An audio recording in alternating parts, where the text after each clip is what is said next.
Vă spun din nou bun venit la emisiunea Dincolo de Profit. Azi îl avem cu noi pe Chris Gilliam. Ce să vă spun despre Chris Gilliam? Este un antreprenor, om de afaceri, ONG-ist, pastor, dar este și un prieten din anul 2017, de când ne cunoaștem. Este o persoană dragă mie și cu care am avut experiențe de business foarte frumoase. Un om care, deși este american și trăiește în Florida, a venit în România pentru că el iubește oamenii. Iubește oamenii acolo, iubește oamenii aici, iubește și armele, are diferite pasiuni, este un creștin, practicant, iar Dumnezeu i-a testat credința de mai multe ori. Cred că experiența lui va fi foarte folositoare pentru noi, de aceea vă mulțumesc că urmăriți această emisiune și cred că va fi de un real folos pentru fiecare dintre noi. Deși are studii de management și sociologie, a activat în domeniul business-ului de parbrize auto și alte domenii de sticlă pentru clădiri, dar ne va spune el imediat mai multe. Și deși a avut o afacere de succes, el a gândit dincolo de profit. Astfel că a renunțat la zona aceasta de afaceri și a intrat în zona de slujire, de lucrare, non-profit. Ne va spune mai exact despre ce e vorba în România. Și de aceea, din anul 2004, Fundația Beșford activează în domeniul asistenței sociale pentru copiii defavorizați, case de copii, instruire de pastori și lideri creștini, dar și programe de tip Body and Soul, Food for Body and Soul, prin care fac evangelizare și ajută familiile nevoiașe. Chris, we want to welcome you to this podcast, to this show. Please tell us about your ministry here and how did you get here in Romania? Thank you for inviting me here, Daniel, and what a pleasure to be on this show. Ministry here in Romania, I've been coming since 2003, so this year makes 22 years of coming to Romania. I'm a man of prayer and of deep faith, and in 2000, someone said, you should go to Romania. And I told him, I'm not interested in Romania. I'm doing a good work in America, doing a great work in El Salvador and Mexico, planting churches and helping the poor there. However, God had a different plan. And through my prayer journal, I write my prayers. And in 2003, February, I was writing in my prayer, God, help me get to Romania and help me reach 100 men for Jesus. And immediately the telephone rang, and it was a colleague, and he says I was the last person on his list to call, but he has a chance to go to Romania to minister to 100 people. And so that was God's answer. He was very specific, and he's in the smallest of the details. Since then, for these last 22 years, we've done pastor schools. We wanted to plant churches in some of the areas that we can't reach as Americans. But more importantly, we wanted to reach children that were from broken environments. So 2007, we started acquiring some foundation property. We established a Romanian foundation, so we have a legal entity with all of the correct measures so that we are in the law, according to the law. And then we started taking our first children in 2017. It's been a joy and a journey, and now we have 37 children in care, and we're really excited about all the things that are happening there. So you were working for 10 years before the dream comes true for you. Sometimes that happens. As I look at the Bible, a lot of times the people that had a dream from God, is anywhere from 10 to 13 years before the answer to that dream occurs.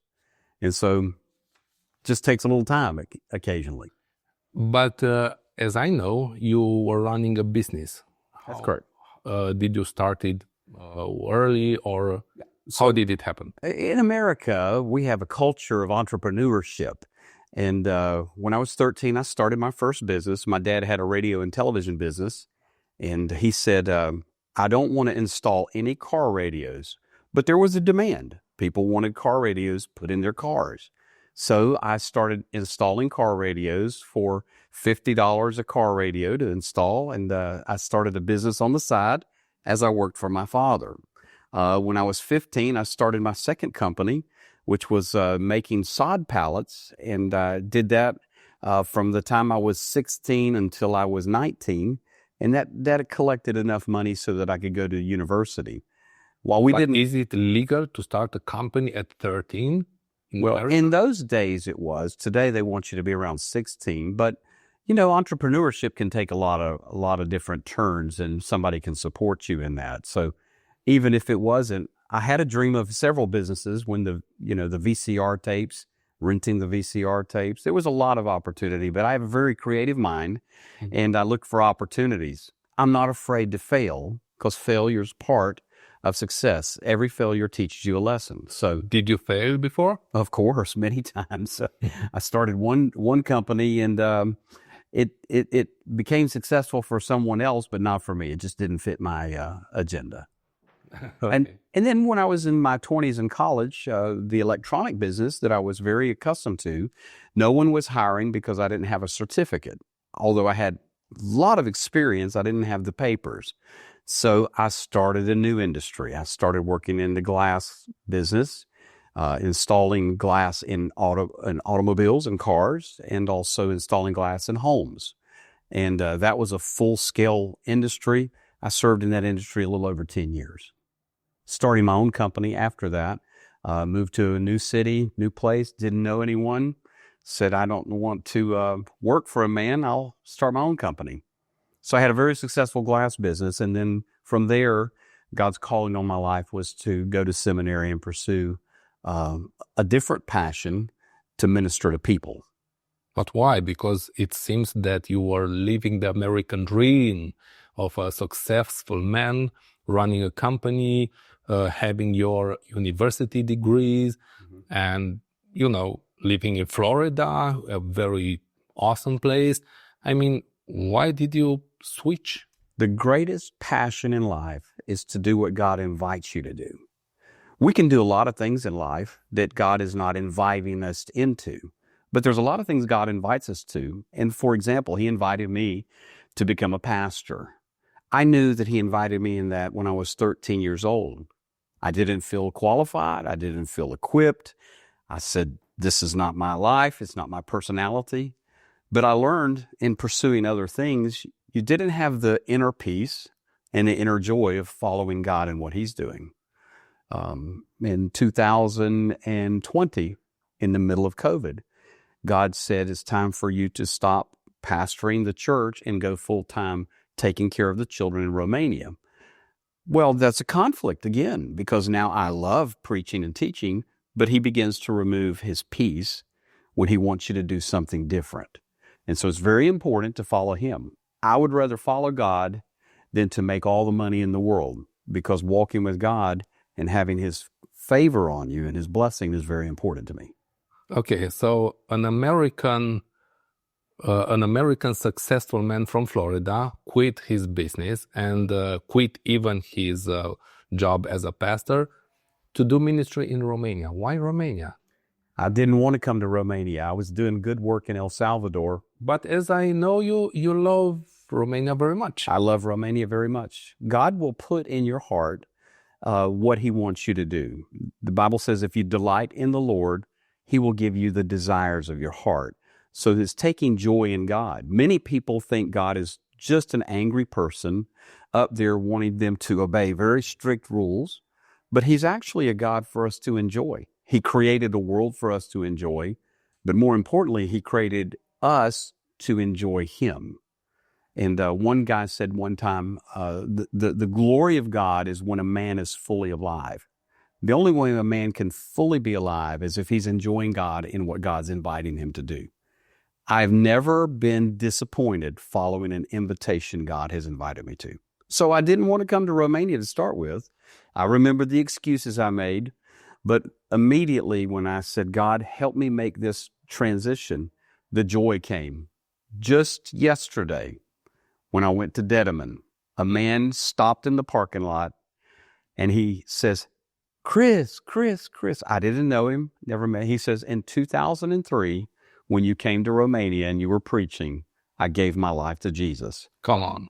I have a picture on my phone. I'll show it to you. It was amazing. And it was also something that God was showing me. 22 years ago, I invited you on this journey. You don't know all the seeds you planted. You don't know all the lives you touch. But He gave me a little glimpse into a life that I touched in Romania on my very first journey. But still, you have studied management. That's and correct. now maybe that's also God's plan, because you are running a very nice NGO, which needs a lot of management skills. Mm-hmm. What can you tell me about this organization you're running in Romania, or both? But both sides of the water. So God never wastes anything. I think it's important for every human being to pursue many different avenues, because we don't ever know what God will use. I'm working with children that come from displaced families, from many hardships. That was my beginning. I came from a very difficult family. But through that, my adoptive family encouraged me to go to the university. I didn't understand what I wanted to study. Maybe a medical doctor, so I studied the sciences. Maybe accountancy. I studied accountancy. Didn't enjoy that too much. You did? No, I did not. So I decided I needed to be more an entrepreneur, because that's my spirit. So I studied business and communications. Still, you're using a lot of accounting now. I still use a lot of accounting. I'm glad for all of those experiences. I just wasn't doing that every day of my life. The beauty of what God does in our lives is He takes everything, the good and the bad, our mistakes and our clear directions, and He'll use them for good if we will just allow Him to do that. And So we need to be saints to be perfect? no, nobody's perfect. I'm not perfect. I'm still trying. I'm still learning. But at 59 years old, I've learned a few things, and there's a lot that I still need to learn. I'm only about 10% complete. I have another 90% to finish. How did you measure the 10%? I look at other people that are better than me and say, well, I don't quite measure up. But I don't look at that as a discouragement. I look at that as encouragement. I do use the management skills, because now instead of managing a company, I'm managing people. I'm managing children. I'm managing resources. It's very important in ministry. Some people go to ministry and they go, I'm going to be a pastor, but they have no business skills at all. My first ministry position was at a large church because of my business background. My business is what made me successful in the ministry of the church, helping the church manage its finances, set appropriate budgets, learn financial forecasting, learn how to raise revenue in the nonprofit sector. We don't have an item to sell, a service to sell. We have to invite people to participate with us. And so it requires a whole different set of skills to help people see this is the vision and this is how you can partner with us as we partner with God. And everybody gets a chance at the blessing. So there's a lot. In the States, we have to run a complete financial organization there so that we can raise support for Romania. And then in Romania, we run an organization here with the finances here because we have to translate it into the culture in which we live in. I have great accountancy on both sides of the water, great accountability. I answer to two boards, an American board and a Romanian board of directors. And then we have audits on both sides of the water. I think those are extremely important because we want to have integrity. If people know that they're taking their money and they're giving to an organization that is using the money accurately and transparently, they're willing to help. And the goal is not the money, the goal is for the children. But actually, how are you doing this? How can you be transparent? Well, that's great. Great question. We have very extensive budgets, 272 line items on my Romanian budget. We manage all the way down to the nickel. Every one of my houses have a budget. We have those conversations on a weekly basis with my Romanian side. And then on the American side, we have a budget where we just do the finances and then we move money over here for the organization. We have P&Ls. We give monthly reports to our board members. They have a chance to audit all of our work, ask any questions they want. And then from there, we then do quarterly reports. And then we do what is, of course, what the legal. But we go beyond the legal. The legal has to, present a document for the IRS in America and present a document for the Internal Revenue here in Romania. We do those things. Those are annual reports that are mandatory, and those are published on our website. Those are public information. Anyone can look at that at any time. Do you think this will grow the trust of your donors?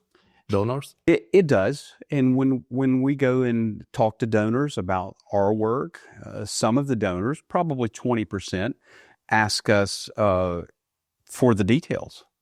And we're an open book. They're welcome to come anytime. You know, most of my donors are shocked. They say, wow, you mean you manage that well? You take that low of a salary?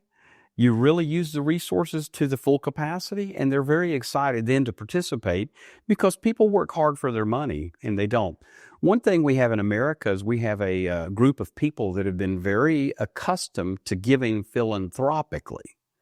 In Europe, we don't have that so much. Part of it, particularly in Eastern Europe, is the oppression that your country went through for many decades. And through that oppression, being generous is not a staple in your culture. What we want to do is change that staple. And I'm excited to say we're beginning to take small steps in that. But this year, we've already received every month $7,000 worth of food donations in Romania from Romanians. It's food. It's not money, but it's a tangible item that helps our children. We keep a record of even the money, even the donations like that. We keep an accurate accounting of that so we know exactly what's given to us and how we're utilizing that for the children.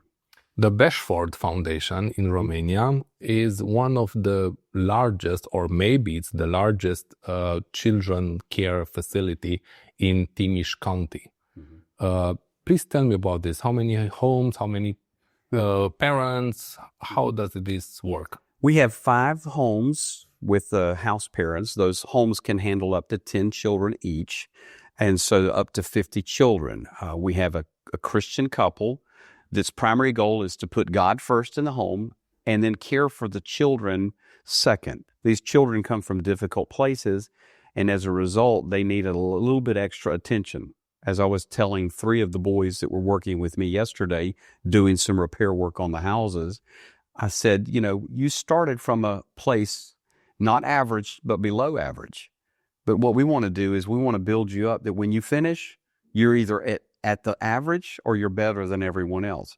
It doesn't matter where you start, it matters how you finish. And so it's important that they finish. I'm very grateful for the relationship I have with Monica Truska at De Jasepece, because if it wasn't for her and her heart seeing that we are an organization that means what we say and we do what we say, we want to take care of children to the best of our ability to God's glory, and we take care of children to the best of our ability to God's glory.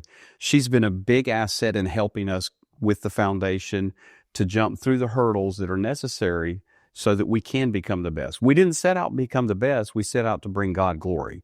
But in the process, we're growing, and who knows what the future holds. We have a 100-acre farm, or 40 hectares, and so with 40 hectares, with the model of success that we have, we believe that God wants us to continue to not only help the children as they're in school and finish school and exit our houses, but help them on with life as they continue on in their journey. One of the most frequent questions is, how do you handle the authorities' relationship? Because it's a different culture. You are used with the American authorities, the way they are doing the job. But in Romania, things are maybe different, maybe more difficult or not. How do you handle the relationship with the authorities?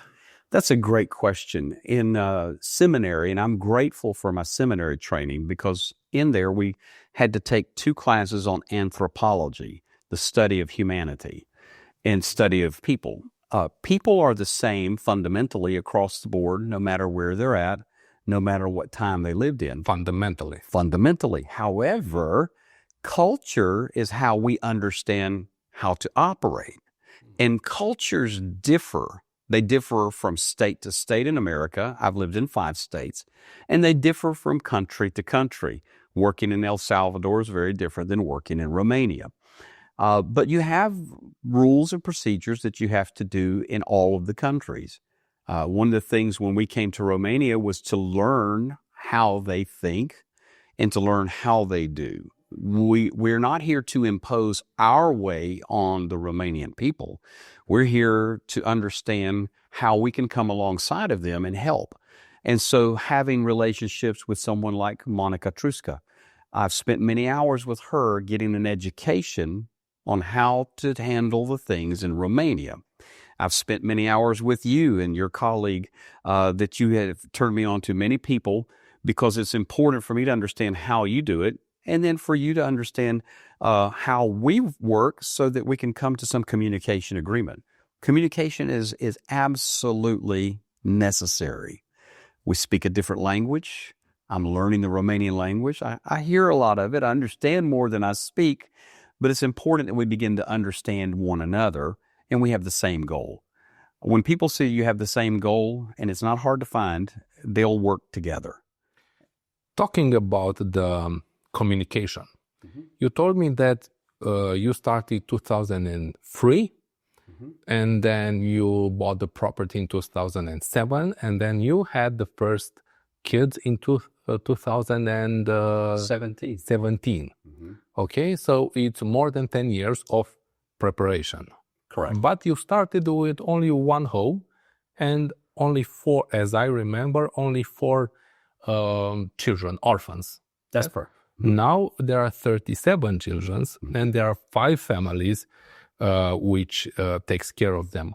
How can you communicate efficient with all of them now, which is, I think, is more difficult than in 2017? Correct. How can you handle a good communication? Yeah.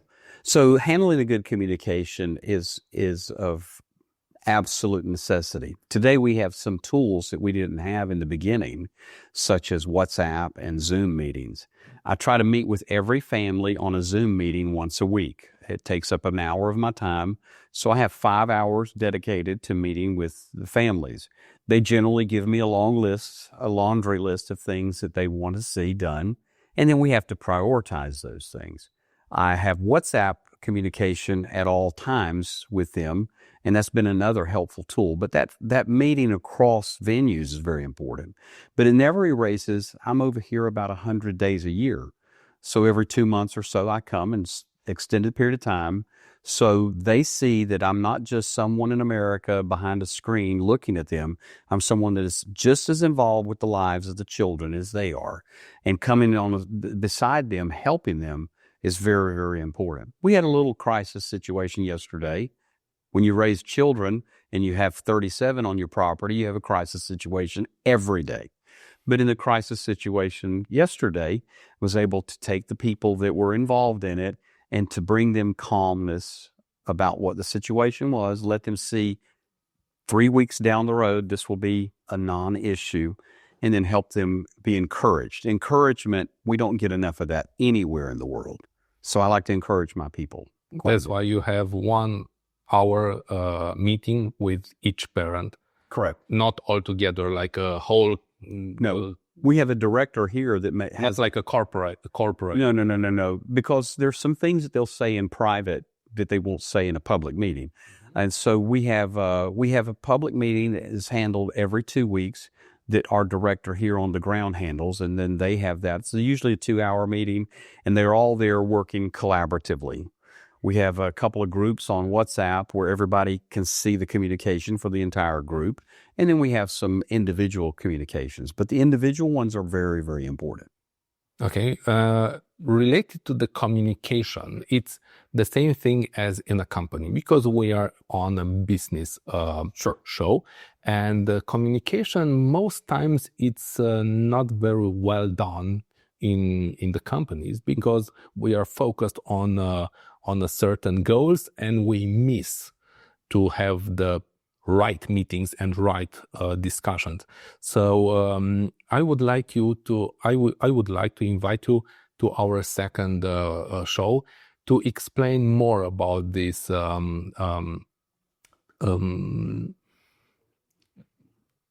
techniques or maybe some useful tools how to communicate, because we are in a digital world now. Yes. And we tend to communicate more digital. Do you think face-to-face communication, like in person, it does make any sense right now, or we can do it in the same way digital? What do you think? In my opinion, face-to-face is far more important. We're able to read body language. We're able to read nuance. We're able to read inflection of tone and quality. When everything is done digitally, it's single dimensional. Even forget the translation arena, because I work a lot in the translation world. But when you work with text messaging only, it's one dimensional. You can't read tone. You assume tone, and that's a dangerous, dangerous thing to do. You assume based on another conversation you had 2 or 3 days ago of a tonal quality, but face-to-face communication. We have emojis for tones. But the emojis don't help all the time. Sometimes you don't read them, and sometimes people like me that are old with fat fingers hit the wrong emoji, and then we're in big trouble. But, you know, there's several things. My management degree was in communication infrastructure, and so there are business professional letters and correspondence you do. There are also non-professional correspondence that you do.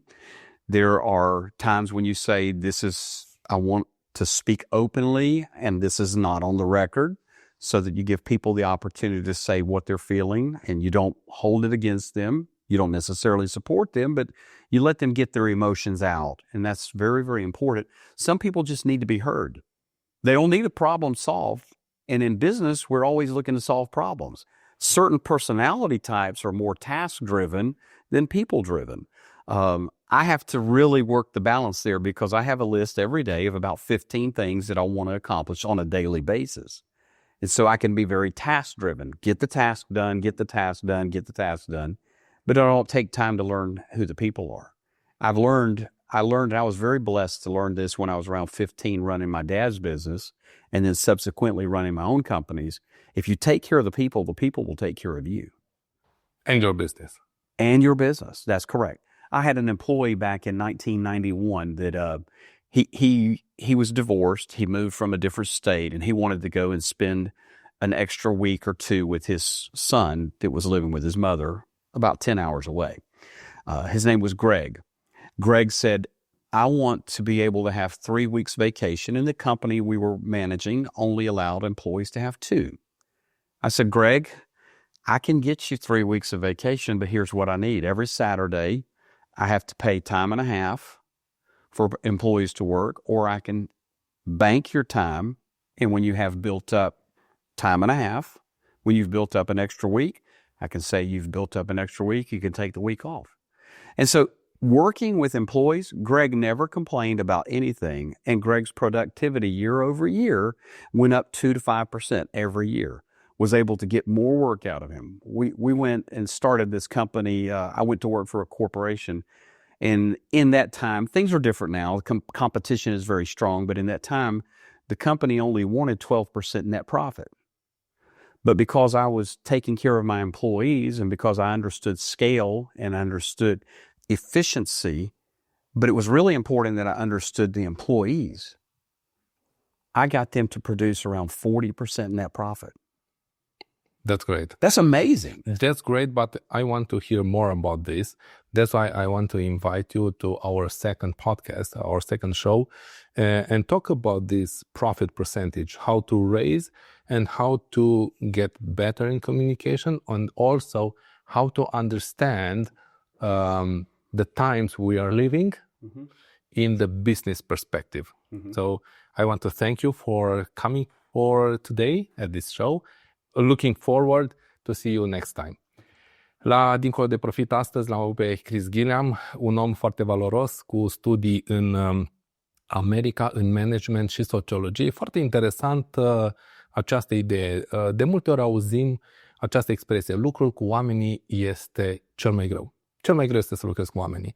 Ei bine, Chris, pe lângă afacerea pe care a condus-o pentru mai mulți ani, a trecut în această zonă de conducere a unei organizații de oameni, unde lucrul cu oamenii este preponderent. Iar aceste abilități despre care chiar ne explica, cred că sunt foarte utile pentru fiecare. De aceea l-am invitat și la a doua emisiune, la Dincolo de Profit, pentru că a înțeles că, dincolo de profit, poți construi afaceri sau organizații cu sens, nu doar succes. De aceea sunt Daniel Schipor, vă aștept și data viitoare.